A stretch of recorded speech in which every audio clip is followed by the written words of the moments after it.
और जो आतंकवाद करने वाला पाकिस्तान था उनको सबसे ज़्यादा नुकसान हुआ। अभी आपको बताया गया कश्मीर के अंदर वहाँ पर इस तरीके से हमारे सैनिकों को मारा गया था, उनके सिर वहाँ से कलम कर दिए गए थे। हर रोज पत्थर फेंकने की घटनाएं होती थी और वो कौन सा पैसा था, रुपया जो अरबों रुपए में था, और जिसको देख करके वो सारे पत्थर फेंकने वालों को हर रोज इकट्ठा करते थे और उनको इकट्ठा करके 1500 रुपए देकर हमारे सैनिकों पर प्रहार करते थे और वहाँ उनको काम नहीं करने दिया जाता था। आज उनकी कमर टूट गई और आपने देखा है कि पत्थर फेंकने की घटनाएं बहुत कम हो गई और ज्यादा से ज्यादा आतंकवादी वहाँ पर मारे जा रहे हैं और आतंकवादियों पर सबसे बड़ी चोट पहुंची है। इस तरह से नक्सलवाद का इलाका था, सारे नक्सलवादी इसी तरह से पैसा इकट्ठा करके रख रहे थे। उन नक्सलवादियों की कमर टूटी है।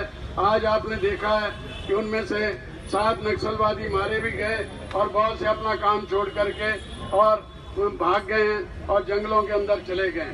नक्सलवाद पर चोट हुई है और केजरीवाल जो दिल्ली के अंदर जिन्होंने लूट मचा रखी थी, शराब की दुकानें 40 से ज्यादा शराब की दुकानें खोल दी, 400 से ज्यादा, और उनसे अरबों रुपए इकट्ठे किए, करोड़ों रुपए इकट्ठे किए, जिससे वो पंजाब में, गुजरात में चुनाव लड़ना चाहते थे।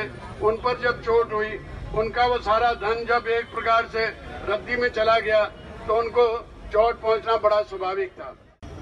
और 8 नवंबर स्वतंत्र भारत के इतिहास में एक ऐसा दिन है जहां पे कोई भी भारतवासी अगर ईमानदारी से, सत्यनिष्ठा से अपने देश की समृद्धि देखना चाहता होगा तो यही कहेगा, नरेंद्र मोदी जी धन्यवाद, हमें तुम्हारे ऊपर गर्व है। ये देश आजादी के बाद से तिल तिल कर जलता रहा, भ्रष्टाचार से, काला धन से, लेकिन इस देश के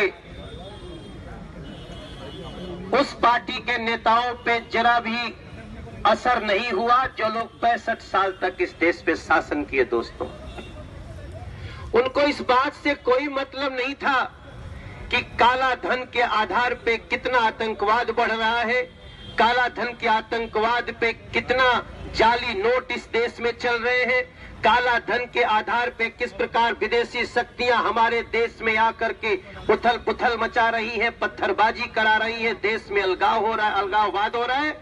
इससे उस पार्टी को कोई मतलब नहीं था।